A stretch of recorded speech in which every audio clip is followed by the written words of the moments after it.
குட்டி குழந்தைகளா, நம்ம இன்றைக்கி பார்க்க போகிற கதை வந்து தி மங்கி அண்ட் தி டாட்டாய்ஸ், அதாவது குரங்கும் ஆமையும். ஒரு குளத்தங்கரையில் ஒரு ஆமையும் ஒரு குரங்கும் ரொம்ப நாளாக வசிச்சுட்டு வருது.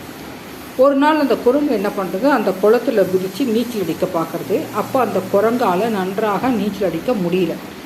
அப்போது வந்து அந்த குளத்தில் வந்து அந்த ஆமை குதித்து நல்லா நீச்சல் அடிக்கிறது. அதை பார்த்துட்டு இந்த குரங்கு என்ன பண்ணுறது, அந்த ஆமைக்கிட்ட போய், ஆமையாரே, நீங்கள் எவ்வளோ அழகாக நீச்சல் அடிக்கிறது, எப்படி நீச்சல் அடிக்கிறது, எனக்கு எவ்வளோ கஷ்டப்பட்டாலும் எனக்கு அந்த நீச்சல் வரமாட்டேங்கிறது அப்படின்னு சொல்லி கேட்குறப்போ, அதுக்கு அந்த ஆமை என்ன சொல்கிறது, என்னுடைய உடல் வாகு அப்படி, எனக்கு என் உடலின் மேலே இருக்கக்கூடிய அந்த ஓடுனால என்னால் வந்து சுலபமாக நீஞ்ச முடியறது அப்படின்னு சொல்லிட்டு சொல்கிறது.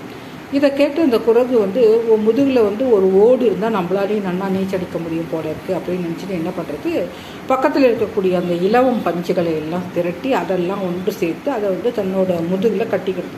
அந்த மாதிரி முதுகில் கட்டினோன்னா, சரி நமக்கு இப்போ வந்து ஒரு ஓடு கிடச்சிட்டு இனிமேல் நம்மளும் நல்லா நீச்சடிக்கலாம்னு சொல்லிட்டு அது வந்து என்ன பண்ணுறது, அந்த குளத்தில் போய் குதிக்கிறது. குளத்தில் குதித்தோடனே அந்த இலவம் பஞ்சு என்ன பண்ணுறது, இந்த தண்ணியெல்லாம் ஈஞ்சிட்டு அந்த குரங்கு வந்து கொஞ்சம் கொஞ்சமாக தண்ணியில் மூழ்க ஆரம்பிக்கிறது. இதை பார்த்து அந்த ஆமை என்ன பண்ணுறது, தன்னுடைய நண்பனை கூட்டின்னு வந்து அந்த குரங்கு மேலே கட்டின்னு இருக்கிற அந்த இலவம் பஞ்செல்லாம் பிச்சு போட்டுட்டு அந்த குரங்கை வந்து அந்த 2 ஆமைகளும் சேர்ந்து காப்பாற்றுறது. அப்புறம் வந்து அந்த குரங்கு வந்து, ஐயோ நம்ம தப்பாக முட்டாள்தனமாக நம்ம பண்ணிட்டோமேன்னு ரொம்ப வெட்கப்பட்டு தான் குரங்கு.